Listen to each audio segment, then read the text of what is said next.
বন্ধুরা, welcome to spoken English by Romen sir. আবার সে গল্পের মাধ্যমে ইংরেজি শেখা, লার্ন ইংলিশ থ্রু স্টোরিজ। আজকের গল্প live in the real world, বাস্তব জীবনে বাস করো। Once there was a famous astrologer, একদা একটা ফেমাস বিখ্যাত অ্যাস্ট্রোলজার জ্যোতিষী ছিল। হি ওয়াজ অলওয়েজ বিজি, সবসময় ব্যস্ত থাকতো প্রেডিক্টিং দ্য ফিউচার, ভবিষ্যৎ বল। প্রেডিকশন মানে ভবিষ্যৎ বলা।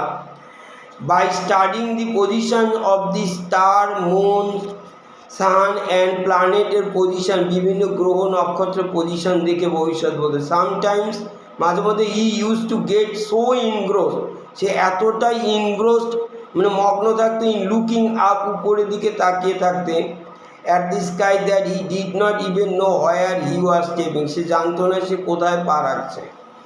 One day he was walking as usual মানে যথারীতি সে হেঁটে যাচ্ছিল। উইথ হিজ হেড আপ, তার মাথাটাকে উপরের দিকে রেখে, and eyes observing the sky, এবং চোখ কী করছিল, অবজার্ভিং পর্যবেক্ষণ করছিল আকাশটাকে। He could not see the large stone, সে লার্জ স্টোন বড় একটা পাথর দেখতে পায়নি। অ্যান্ড টাম্বলড ওভার ইট, তার উপরে হোঁচট খেলো।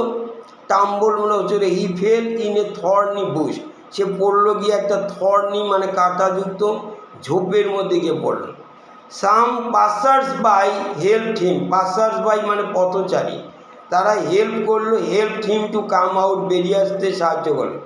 দে আস্কড, তারা জিজ্ঞেস করে, how did you fall into the thorny bush, তুমি এই কাঁটাযুক্ত ঝোপের মধ্যে পড়লে কী করে। The astrologer told them the incident, astrologer জ্যোতিষী তাদেরকে বলল, ইনসিডেন্ট মানে ঘটনাটা বলল কী করে হলো।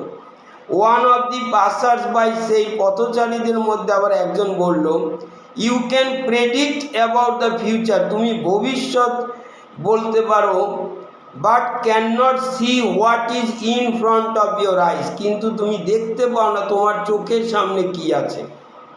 দ্যাটস ভেরি স্ট্রেঞ্জ, এটা কি একটা বিরাট, এটা খুব অদ্ভুত। You should stop day dreaming, তোমার দিবা স্বপ্ন, ডে ড্রিমিং মানে দিবা স্বপ্ন দেখা বন্ধ করা উচিত। And start living in the real world, এবং তোমার বাস্তব জীবনে বাস করা উচিত। The astrologer felt ashamed, astrologer felt ashamed মানে খুব লজ্জিত হলো। And remember this lesson throughout his life, remember মানে স্মরণ করা, এবং মনে রেখেছিল বা স্মরণ করেছিল দিস লেসন, এই শিক্ষা, থ্রু আউট হিজ লাইফ মানে তার সারা জীবন ধরে মনে রেখেছিল। Thank you.